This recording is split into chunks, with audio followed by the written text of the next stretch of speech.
next session will be hosted by Lily Ryan, who's our head of InfoSec and does an extraordinary job of making sure that internally we at Thoughtworks are doing the right thing for ourselves and by our clients. I would like to introduce Lily to join us and introduce the rest of the panel. Thank you all. Starting from up the end there, we have Megan Evans, who's a data scientist at REA Group. We have Suni Chia, who's General Manager for Science, Evaluation and Measurement, AI and ML at Xero. Bonnie Shaw, who's Co-founder and Chief Impact Officer at Place Intelligence, and Ned Letcher, who is a Lead Data Science Engineer at Thoughtworks Australia, New Zealand. So welcome all to the panel. And for the first question, and just because people are always better at introducing themselves, I think. Starting from you, Megan, can you please introduce yourself in this context and share some of the context about your current work with AI? Yeah, absolutely. Oh gosh, how close do I put this? I was kind of hoping being on the end I'd go last, but that's okay. Sorry. Hello everybody, I'm Megan Evans. I'm a data scientist at REA Group. I'm in our consumer data science space. AI, for me, looks like actually a lot of problem solving, talking about problems, a lot of what Rita said. It's sitting down, thinking about stuff. The problems we're solving are in the real estate industry. For those that don't know, REA Group is realestate.com, Flatmates, Real Commercial, and Mortgage Choice, as well as some other businesses. The problems we're solving is how do we make that process faster, easier, more transparent, more trustworthy. And to do that, I build a bunch of models. Wonderful. Well, thank you, and thank you for joining us on the panel. No worries, thank you. Suni, same question for you. Could you introduce yourself, share some context around your work? Yeah, so hi everyone, my name is Suni. I'm from Xero. We don't sell photocopiers. We actually work on accounting, like a small business platform for accountants and bookkeepers to help small businesses. So I'm the general manager of AI products, and I have the privilege of leading the teams around the world that build AI into Xero's product.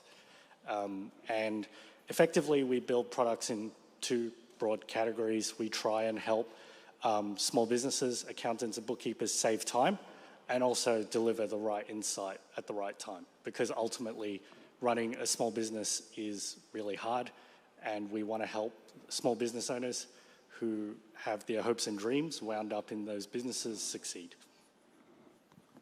Thank you so much, Suni, and thank you again for joining us. Bonnie, could you say a little about yourself, please? I sure can. Hi, everyone. My name's Bonnie Shaw. I'm one of the co-founders of a data analytics business headquartered over in Fitzroy. We're called Place Intelligence, and we process some of the world's largest mobility data sets to help engineers and town planners and government agencies understand the movements of people over time in place. And so our models are used to underpin business cases for very large infrastructure projects. We help different types of groups understand disruption in our road networks, in our economies. And we help people understand the patterns of their audiences and the behaviours of different assets or events that happen around the world. Anything from major sporting events or festivals right through to things like the impacts of earthquakes and significant flooding. Before I started and joined this business, I was at the City of Melbourne, where I helped to set up and lead their Smart Cities team. And so my work has typically spanned this kind of advanced and emerging technology space and the direct implementation and literacy development with people that are charged with using this data to make very important decisions. And as part of that, I've also recently, with a group of people, founded the Data-Informed Design community, and so we're working with groups all over the country to help build literacy and teach people about the opportunities with advanced data and AI in a variety of sectors. Thank you, Bonnie. It's an absolute pleasure to have you with us today. Thank you so much. Ned, same question for you. Could you say a little bit about yourself, your work, and how it relates to AI? Yeah, for sure. Hi everyone, my name's Ned Letcher. I'm a lead data science engineer at Thoughtworks.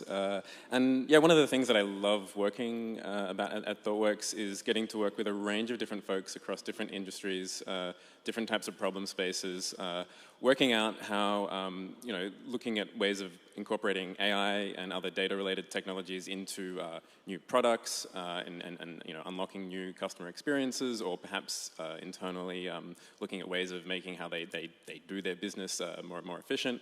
As we've been talking about, as you can imagine, there's, generative AI is unlocking and transforming and changing how we think about doing this. So recently I've been spending a lot of time just sort of really trying to understand what's going on, and get my head around it and help people that we work with navigate this space, work out on, what's the hype, what's the reality, what can we actually make happen.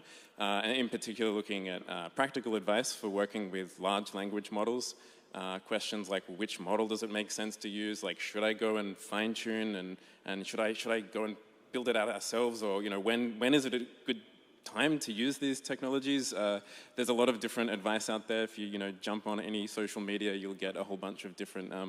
There's lots of FOMO and you're falling behind. And it's like, well, what's actually should we be listening to? So really trying to get a handle on that, and jumping in and building out models. Really looking forward to the conversation and hearing what everyone has to say on the topic, because it's a deep one. Sure is. And I'm sure we're going to cover a lot of ground in the time that we have. And there will be a bit of time for questions at the end as well. So make sure that you get thinking about that, and we'll open up Slido again at the end to make sure that you can have a chance to ask questions of our panelists. But first, it's my turn to do that. So one of the reasons that we wanted to invite all of these people here today to have this conversation is because they do represent a range of different industries and applications of machine learning and AI technologies, and a lot of experience across many different types of these. And so all of the questions that I've got are for all of you on the panel, but for the first one, I want to start with you, Suni. What we're talking about now, and what Rita's given us an introduction to here, is a lot about the current state of where things are at with AI and what people are trying, what they're doing with it. But as Rita pointed out earlier, AI is not new. And this term, artificial intelligence, has meant a lot of things since it was coined about 70 years ago. It can apply to a whole different bunch of use cases. You've got optical character recognition, spam email filtering, or product recommendations, and lots of different kinds of things. And as we've heard, the current buzz is centered around generative AI capabilities, but this isn't the main way that most organizations are using AI. So what does AI, and I say that very broadly, whatever this means to you in your context, what does that look like in your business today? And what, if anything, do you think that the current sort of boom and interest will change about that? I'm glad we started with the easy questions. So what does AI mean at Xero? I think we're a SaaS business, and so whenever we put AI into our product, it sort of instantly, if you will, has the capacity to reach millions of people and small business owners, accountants really quickly. And so how AI looks for us as a company, I think we have a great weight of responsibility about what we put into our product, because the blast radius for any intervention that we make is actually extremely large. And then the cost of construction and maintenance is also very, very high. So a lot of what AI looks like internally for us are these discussions about whether or not it's worth pursuing in a particular area. Is it aligned with our commercial strategy? Is it aligned with the kind of company that we want to be? Do we have the people and the infrastructure to go and do it, right? Like, when you want to go and build an AI team to go do AI, you're looking at a multi-million-dollar investment. Scientists and engineers don't grow on trees. So it's easy to rack up $2, $3, $4, $5 million annual salary bills just to start pursuing AI. So it's got to make commercial sense. So I think in terms of what it looks like for us today, we try and, our philosophy is let's not do a lot of AI. Let's do the right AI. Let's figure out the best places and most impactful places to do it, and then invest heavily into those areas that make sense. Yeah, I hope that answers the question, but that's what it looks like. Yeah, no, it's great. I think what you've raised about the right AI is really the important question to be asking, because I know that there are a lot of folks who have reached an understanding of what AI can do for business just recently. But knowing the experience of the folks that we have on this panel, I am interested in hearing what you all think about what right looks like. How do you make that decision about what right means in your context? And does it look like a ChatGPT bot? Should I jump in? I'll jump in, because I Go for think REA Group is kind of aligned to Zero. AI looks like problem first. What's the problem we're solving, or where do we want to get? Let product lead those conversations around what do we need to be building as a product, and then we talk about how AI can solve that. I feel like there are a lot of conversations at the moment where it's picking the tool and then trying to build some solution to fit around this snazzy new tool you're desperate to use.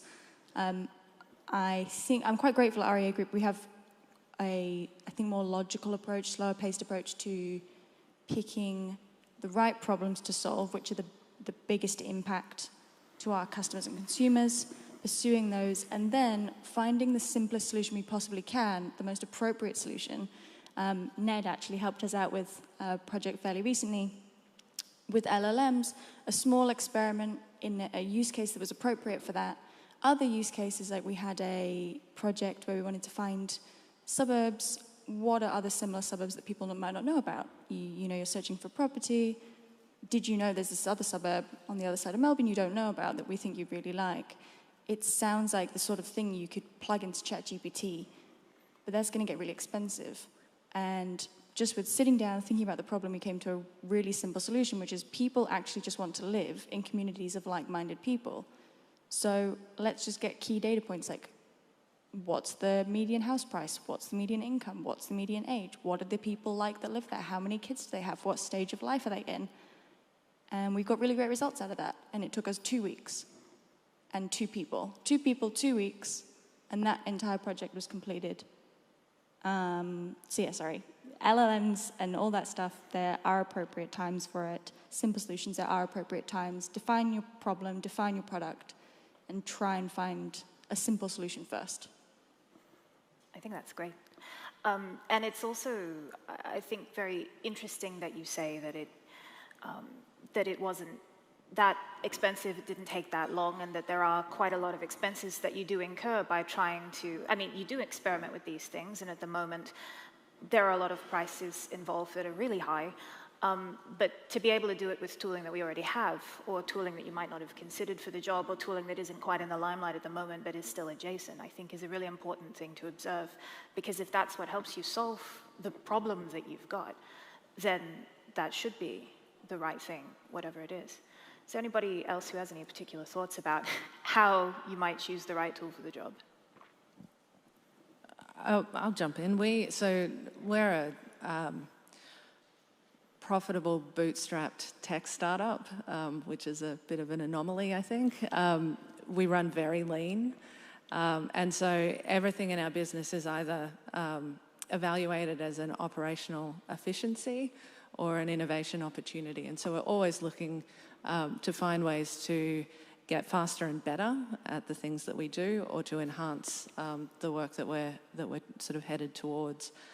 So we have a pretty clear view of where we can, what areas of our business take the most effort and time, what costs us the most. And so we've been able to find a bunch of applications to the recent ChatGPT and other LLM releases that have allowed us to significantly increase our productivity.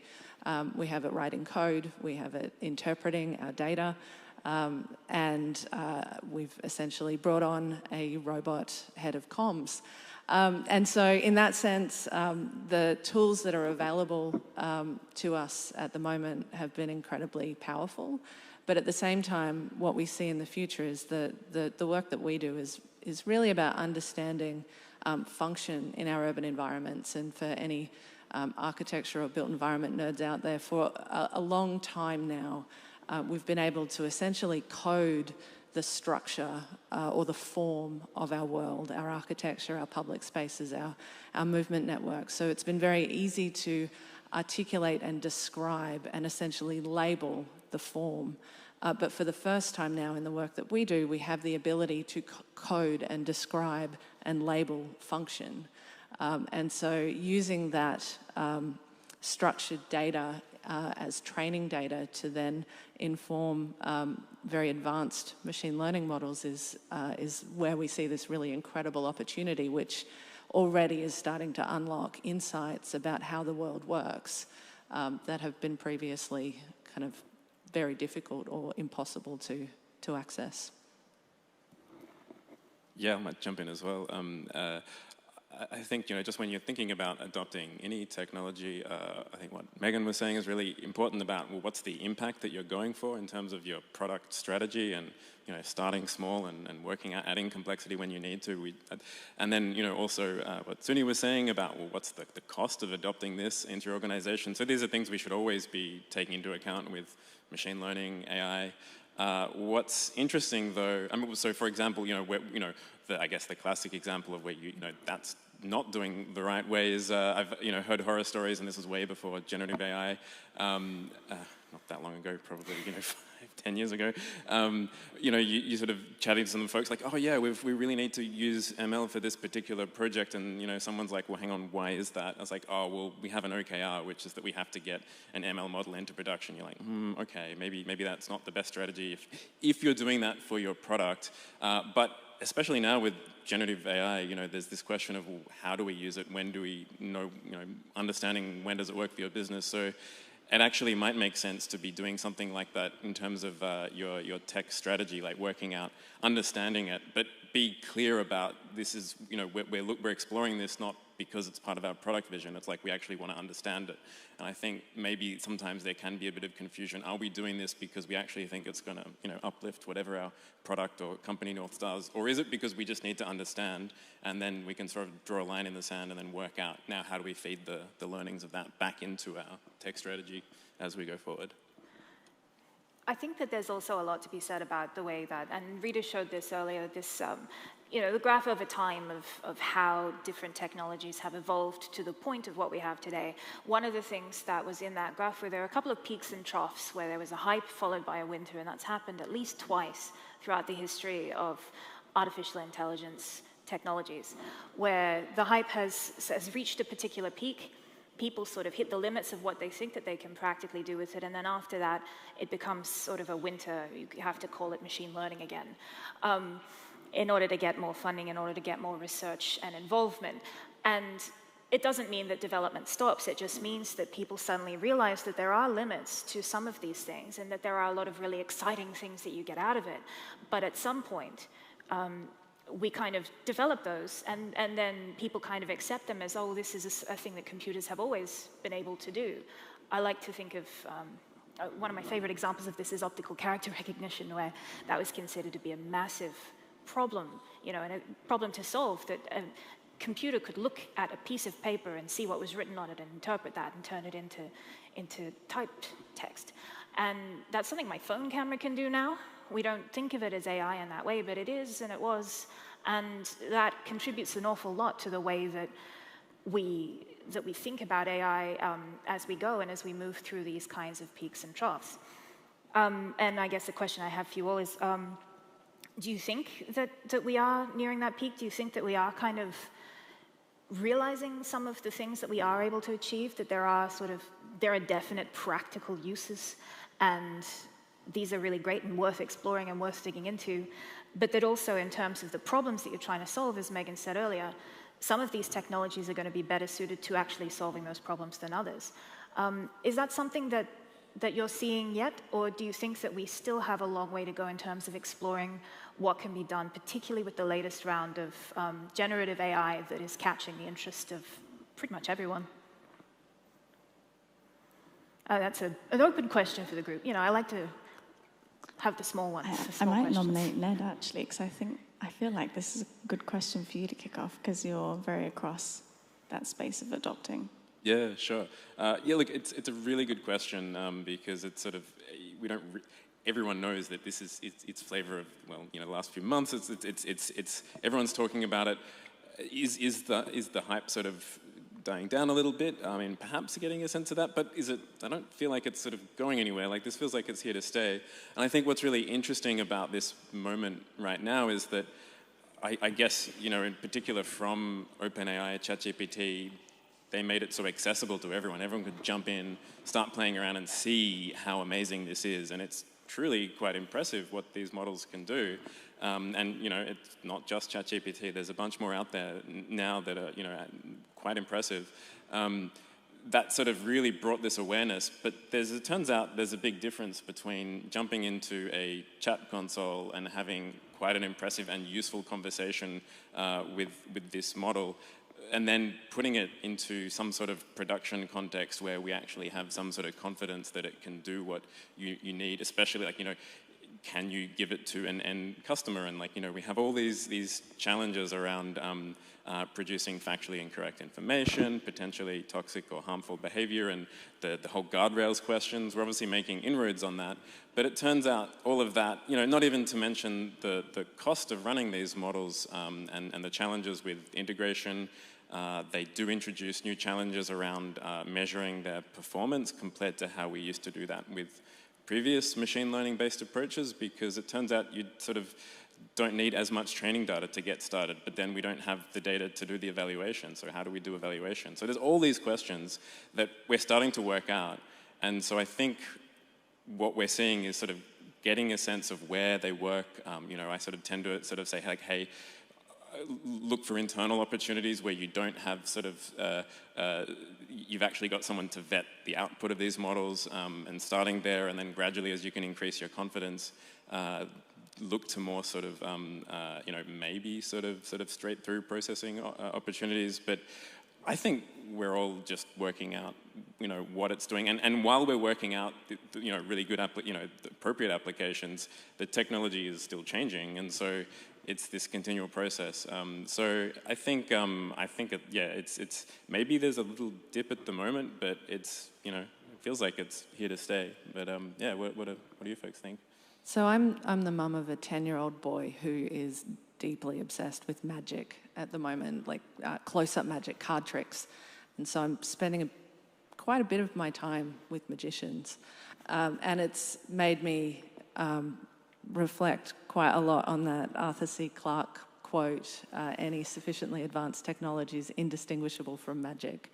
And so I've been watching these tricks and my son learn, and there's this thing that happens in magic where you can follow along with the steps that they're doing, and you're like, I got it, I'm watching the cards. And then there's a moment where reality breaks, and you're like, oh my God, it's magic. And I feel like that's kind of what happened when ChatGPT and Midjourney and a bunch of these kind of new things came out, and we were collectively like, oh my God, this is magic. And but humans are incredibly adaptable, because that has happened throughout time. You know, when people started bringing out ice for the first time, that is magic. When we first were able to get on an aeroplane and fly through the air like a bird, that was magic. When the iPhone came out and suddenly we had this amazing connectivity, you know, it's all magic. But very quickly we adapt to these new technologies in our lives, and they lose their magic.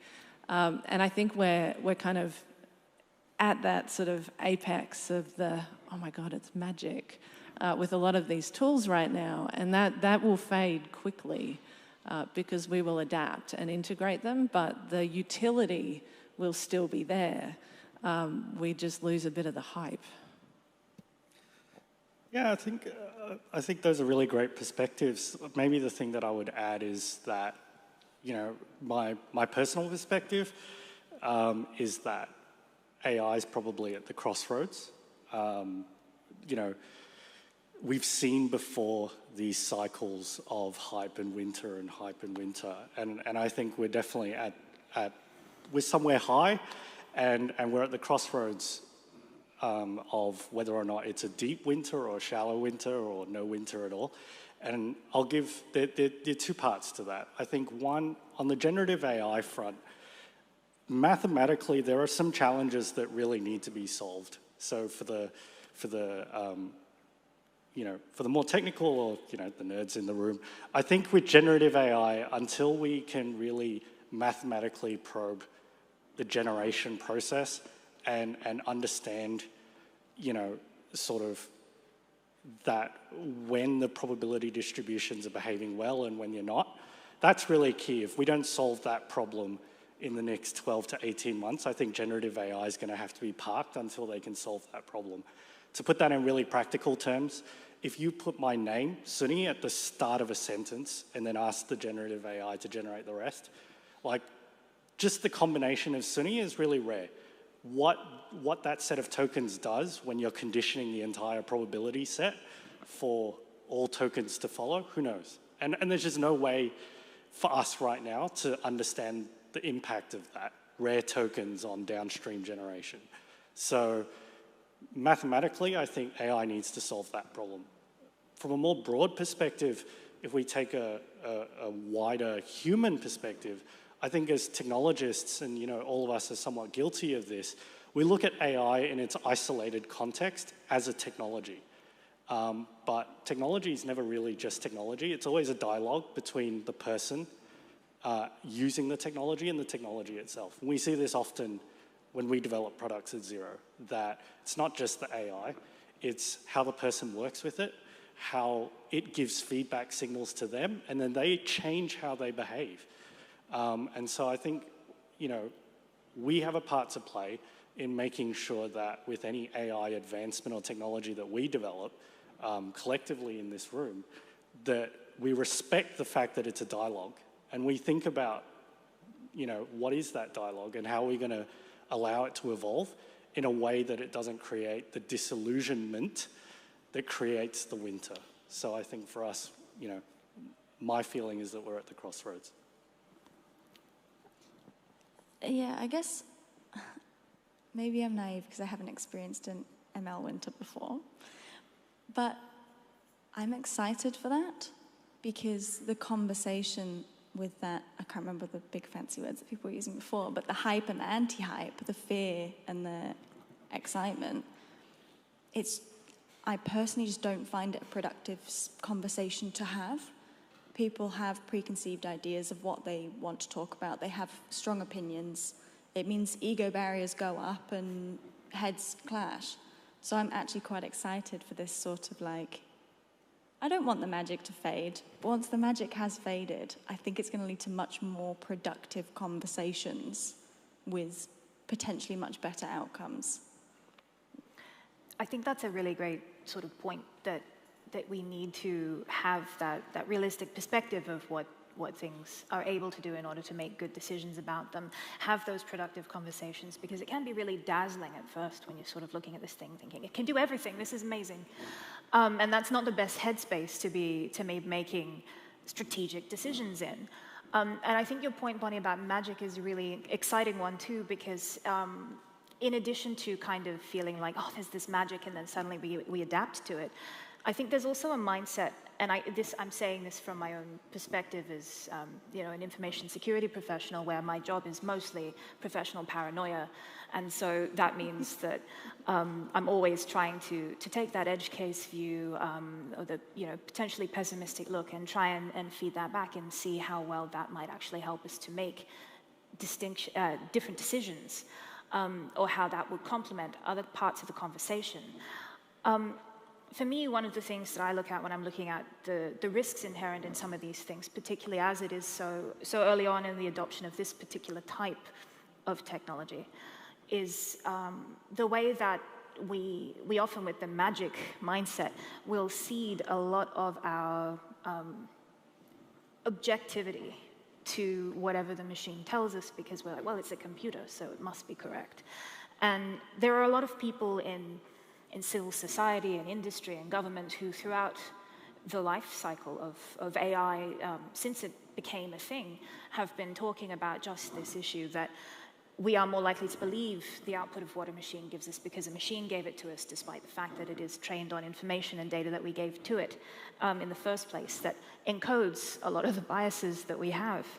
And I'm interested to know, because my perspective is so heavily risk-focused, what risks that you folks see in your lines of work, in the businesses that you interact with, and whether you think these risks are things that we can meet, we can match, we can overcome, and we can discuss openly, or whether there are some risks that you think are inherent that we need to be really upfront about when we're talking about these kinds of things, if we're going to get to a practical and realistic place. I'd like to start with you, Bonnie, if you don't mind me putting you on the spot about it.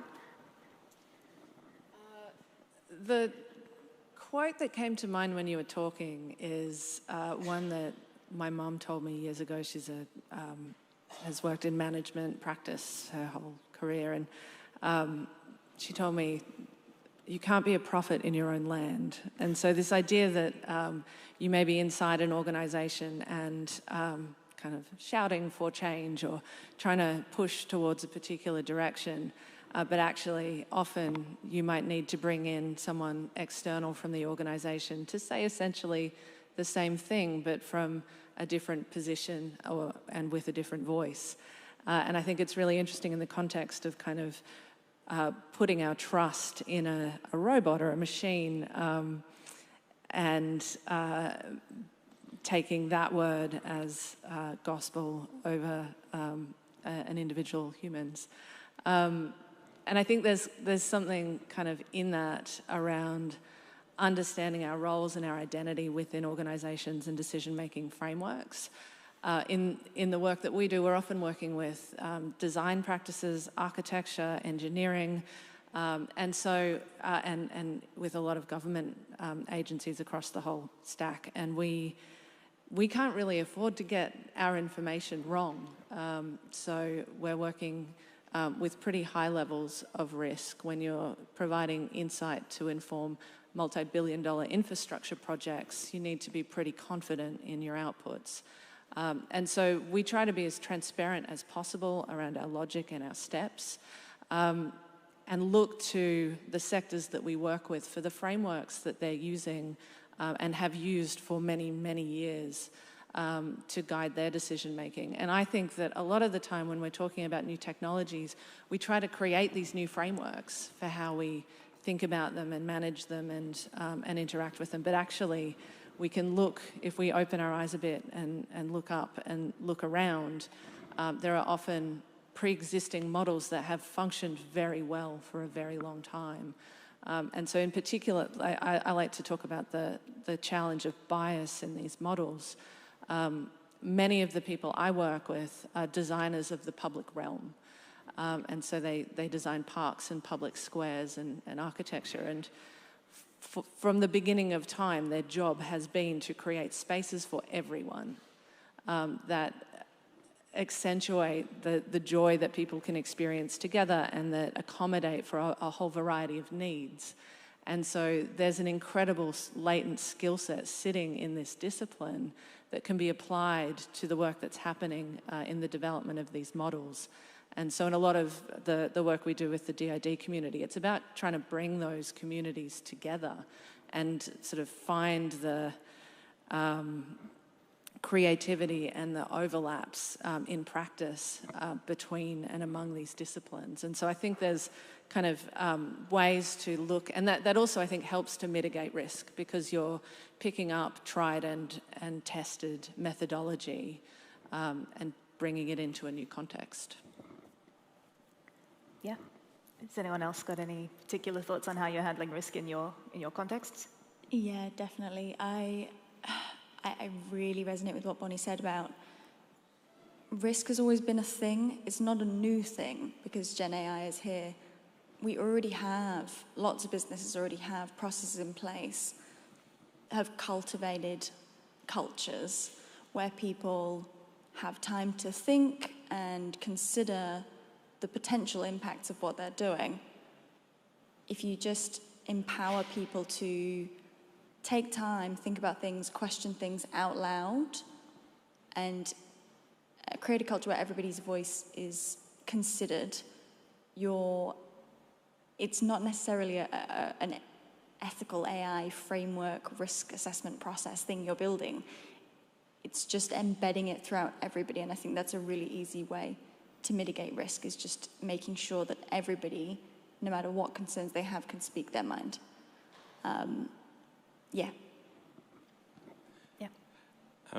Yeah, Lily, you mentioned, you alluded to the automation bias and how people are more likely to trust the output of a system when it's automated, because I guess it knows what it's doing. It's a cognitive bias, and the pernicious thing about this bias is that the more of a black box sort of system where you can't see inside of it, the more likely you are for this to apply. So as soon as you start sort of making it transparent and you can see inside the workings of this box, we're actually more immune to this bias. And so this is what I've been doing in a talk that I've been giving on advice for working with large language models, is trying to actually kind of give people sort of a bit of, some metaphors and ways to think about these models where we can actually see what's going on. And, what's really interesting is when you look at the models like ChatGPT and these sort of chat ones, the reason that they feel so helpful is because they've literally been trained to be helpful. RLHF, reinforcement learning from human feedback, it's about giving output of what people prefer. So it's the explicit instruction is to be helpful, and so it'll even be helpful even when, as Suni was saying, it gets that low probability token like Suni at the start of the sentence. It'll keep going, and maybe it shouldn't be confident, but it'll happily start saying stuff about what Suni gets up to that is quite possibly not true at all. And so I guess the thing to remember is that, what you're interacting with isn't a person. Try not to anthropomorphize it and think about it as a person. That's the risk. Remember that it is a model, and we have ways, we can measure, and we can sort of build that in how you approach these things. So I guess that's a bit of a sort of a broader kind of meta risk for us all to think about as we approach working with them. There have been a lot of conversations as well at a federal level, internationally as well. Most governments at the moment are working through some kind of legislation to address AI broadly, as well as stuff that can interact with existing legislation that they have. And I know that Australia's they've recently closed a consultation with the public about how we should be thinking about safe and responsible AI in the context of Australia. The European Union has been working on their AI Act for quite some time now and gone back and forth, and that's a really interesting one to look into, because it's still in draft, but they have divided up different AI use cases by the types of risk that they believe that it would represent, and they're kind of encoding these risks at sort of a legislative level, which means that there are going to be certain regulations that apply to certain use cases, which I think is also a very interesting approach. And they have had a lot of discussion mostly about what goes in what category and where. So the last question that I have for the panel broadly before we start to take some audience questions is, what are your thoughts about the coordination of this risk landscape? We have a lot of existing frameworks, as Bonnie's pointed out, and we have a lot of existing legislation that applies in these things and industry standards, and we're looking at something that can tie it all together for this specific use case. So is there anything in particular, is there an approach that will suit most cases? Is this something that we should be aiming for? I'll start with you, Ned. Oof, yeah, tough one. Just squeeze in a quick response to this. Look, it's really, I think, as a consultant, I guess it's sort of probably not. There's probably not a one-size-fits-all. The answer is yes, it depends. And I guess the thing that I'm always wary about is, these unintended consequences. It's easy to sort of have good intentions about dropping in legislation. So this isn't my area, so I don't know what good looks like. It's always easier to pick out the potential problems with what could happen.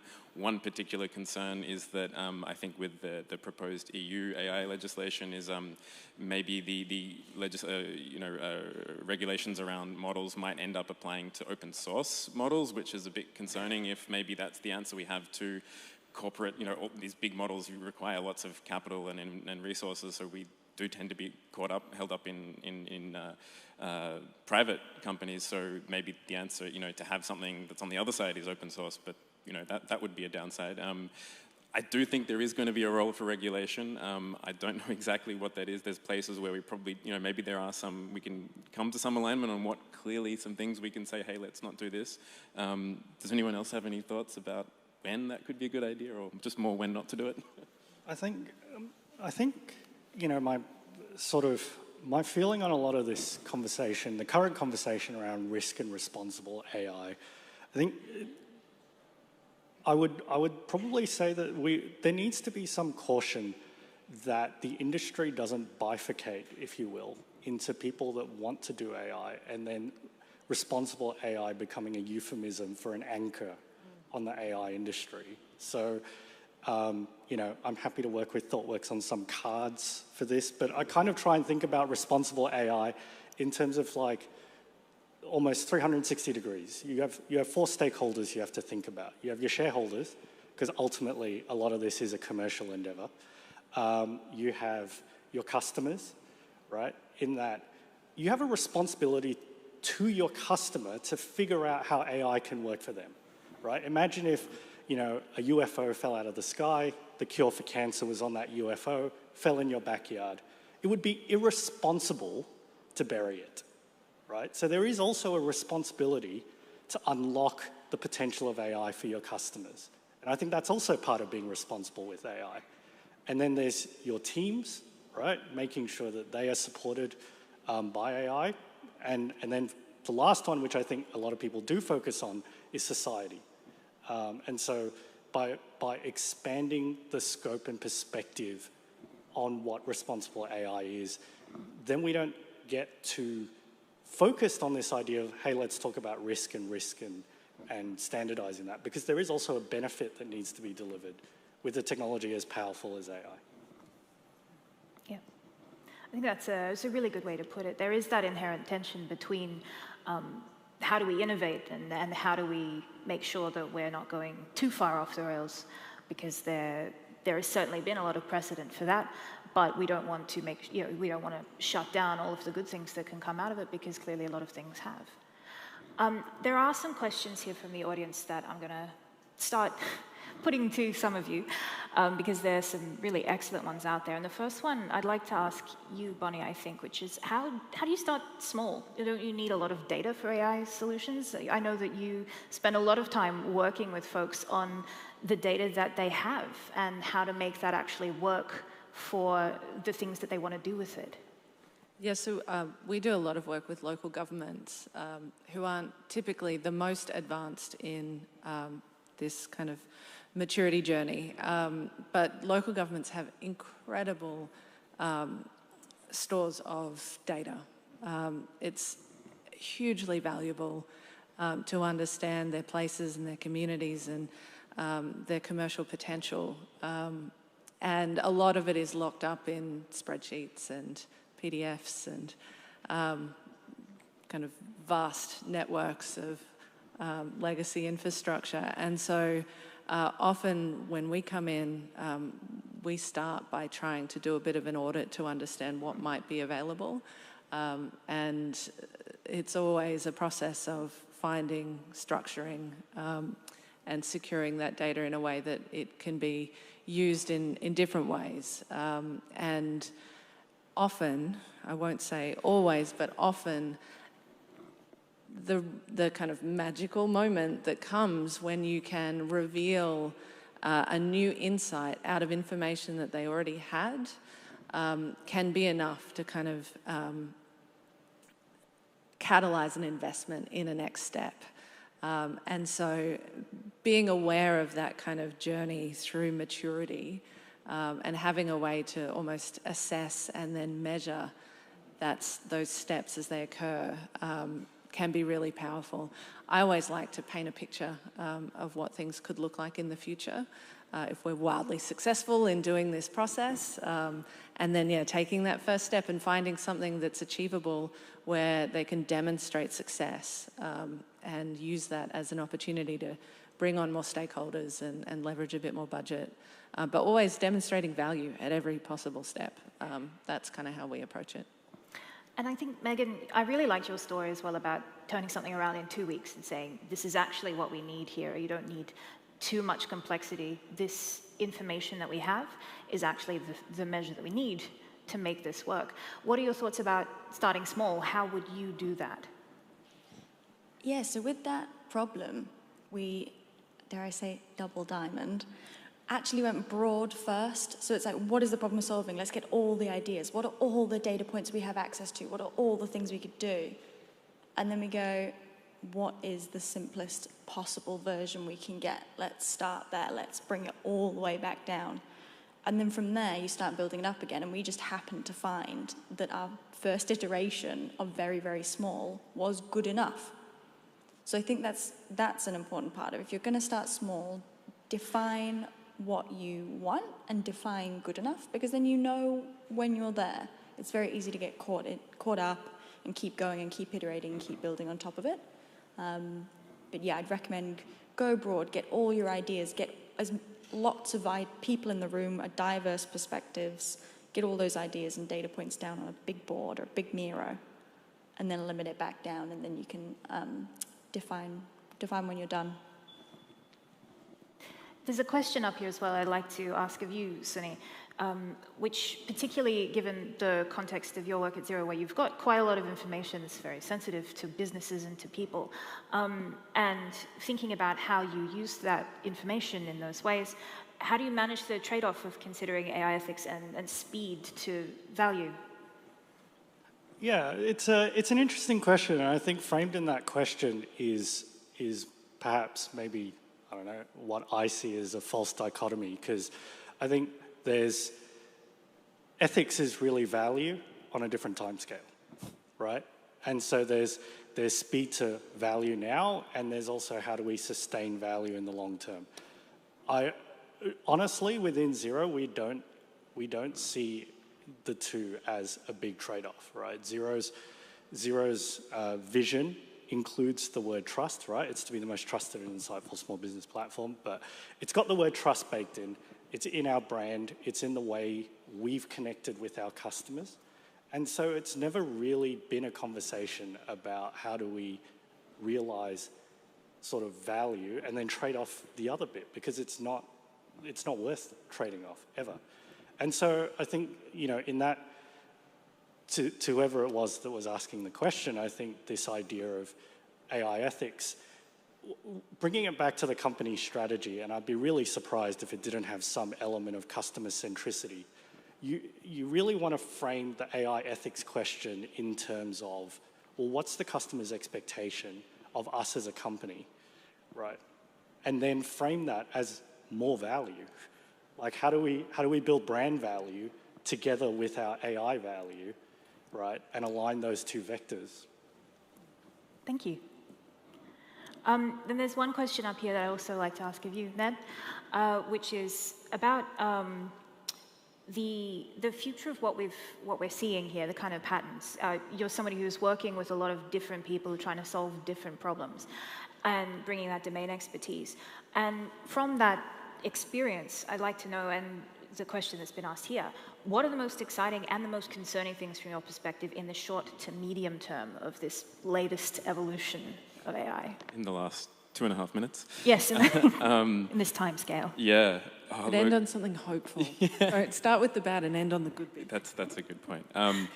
Look, I mean, I think there's plenty to be concerned about the impacts. I think people jumping into this sort of hype and going, hey, you can do all these things, I mentioned before that Twitter sort of hype of sort of like, there's the next, 10 extensions to sort of LLMify everything and putting these autonomous agents out there. And, that I think worries me, where you have these agents that are suddenly empowered to be, there's literally science fiction memes about don't network the AIs because you don't know what will happen. And it's like, oh, we've just given it internet access. So I think there are concerns there.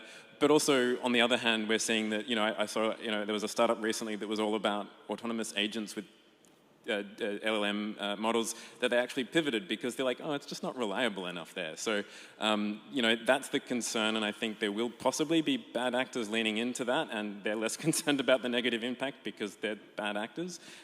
So we need to watch that space for, I guess, I mean, I don't know. accidentally doing those things, we can certainly watch out for that. On the positive side, yeah, look, I'm really excited to see where it goes. There's a whole lot of tech sort of things in the actual tech. Like Suni was saying, you know, our understanding of these models, like I think we will definitely get further along. There'll be new interesting breakthroughs about being able to put more numbers of tokens into models, having tokenless models where it's actually some of these data sparsity issues start to sort of become less of a problem. There's a lot of interesting things.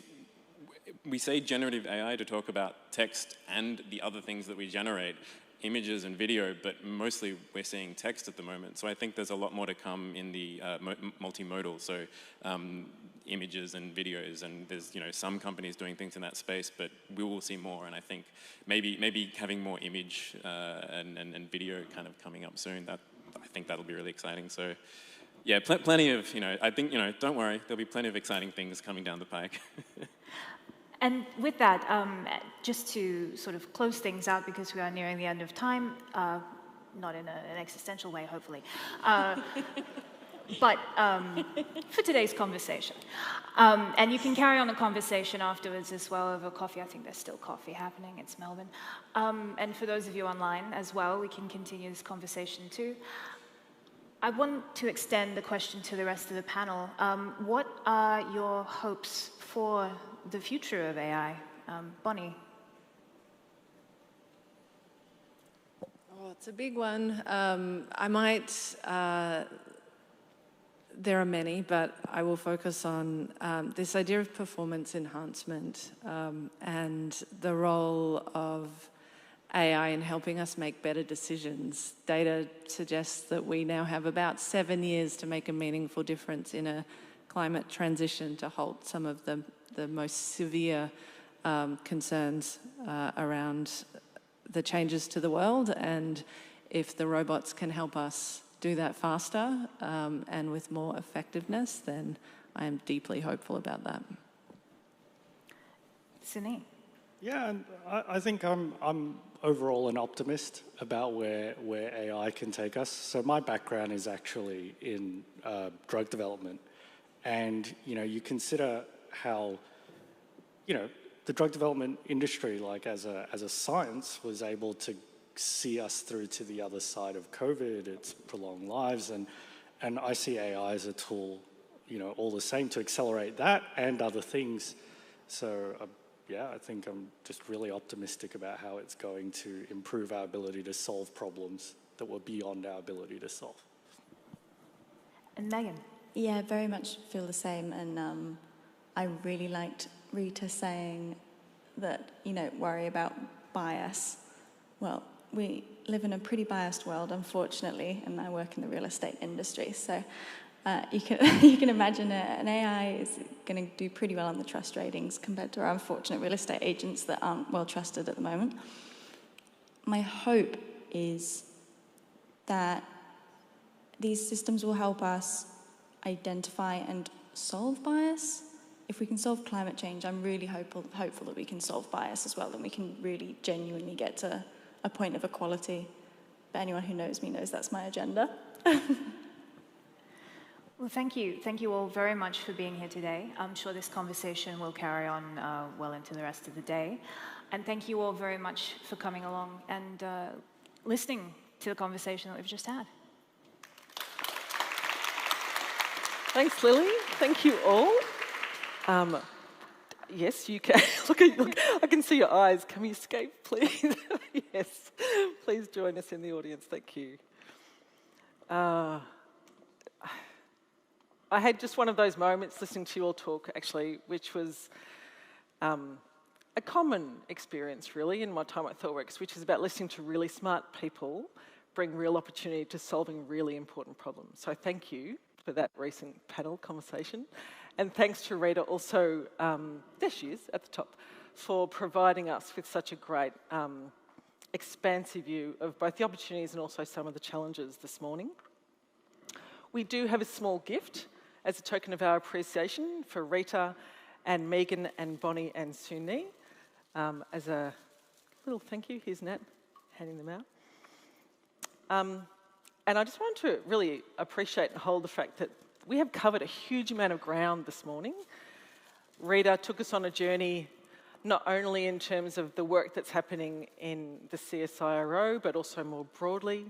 We've looked at different industry applications for AI, particularly generative AI, and we've just recently had a great conversation through this panel touching on lots of different industries, as well as challenges and opportunities to be faced, and that are actually being faced. I don't know that I've ever sat through a panel where I've heard magic combined with professional paranoia, combined with ego, combined with probability, I think, in the same conversation. So well done for weaving all of those things through. I think one of the things that connected a lot of dots for me this morning, listening to you all talk, is about, and I think, Suna, you spoke to it really well, the responsibility that we actually have to leverage AI for the benefit of our customers and also for the benefit of society. I think, Rita, you did a fantastic job of painting some of the really tangible things that are already happening and the opportunities that we all have to continue to accelerate those. And I think we also had a sense from the panel particularly about the fact that we already have a lot of the tools and skills and methods to solve for these problems. And we have a really good understanding of what are the things that we need to solve for to make it even more applicable and more impactful, really. And I think that, Megan, you spoke to the practicality of the things that we're doing now and the tools that we've been using for a long time, in fact, all the way through the emergence of the internet, through mobile technology, through our response to COVID, which is that adaptability, the ability to look at and orient to the value that our organisations are looking for, that our shareholders, that our customers, that our employees are looking for, follow that value through and expand and extend it through the use of AI. And I guess if one thought comes to me as a result of all of those conversations, it's actually, I'm a bit surprised, but I'm really pleased because it's actually about confidence.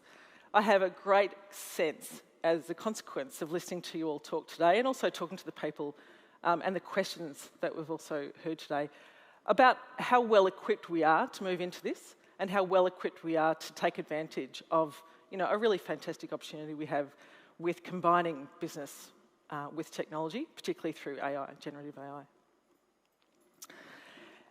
So XConf this week is brought to you, as you may have guessed, by Thoughtworks. And for those of you who may not have a good sense of who Thoughtworks is and what Thoughtworks does, I'll just briefly touch on it now.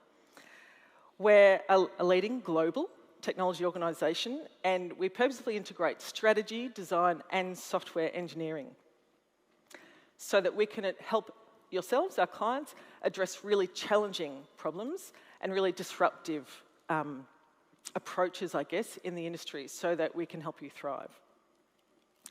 We've been around, I don't know if there's some, we've been around for 30 years, which is a pretty impressive amount of time. I've been around for 10 of, I've been around for 10 of those as a thought worker and probably about 6 of those before that as a client. So I've seen both sides, which has been a privilege, actually.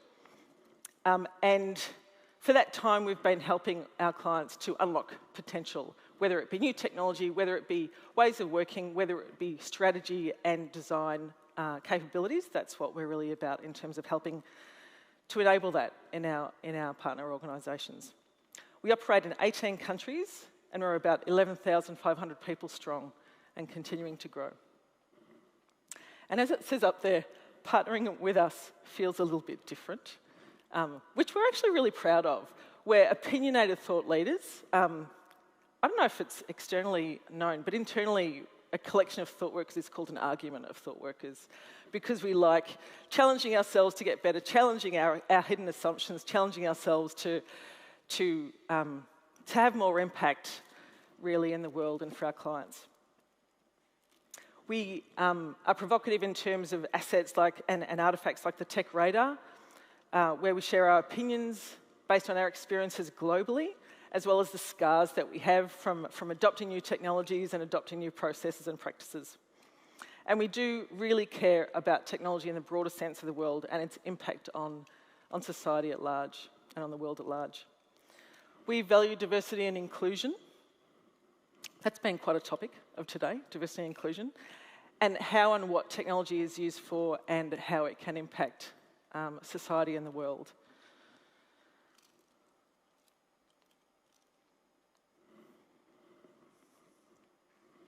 Gone off. And before we finish up today, because we only do have another 10 minutes, I did want to touch on some of the activities that we have coming up for the rest of the week,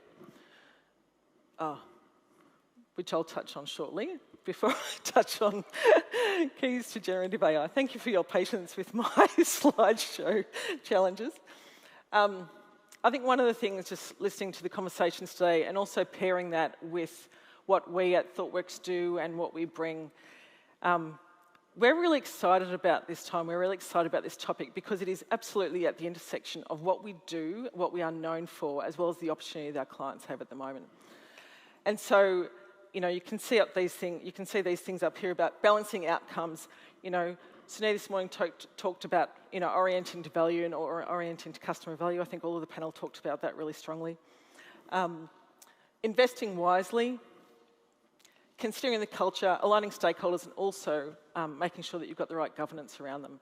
We play in all of these spaces, and we're working with clients now and looking forward to working with you all into the future to help you navigate through this journey with generative AI and AI more broadly. And we are really looking forward to sharing the lessons that we're learning globally with you all as we work with you as well.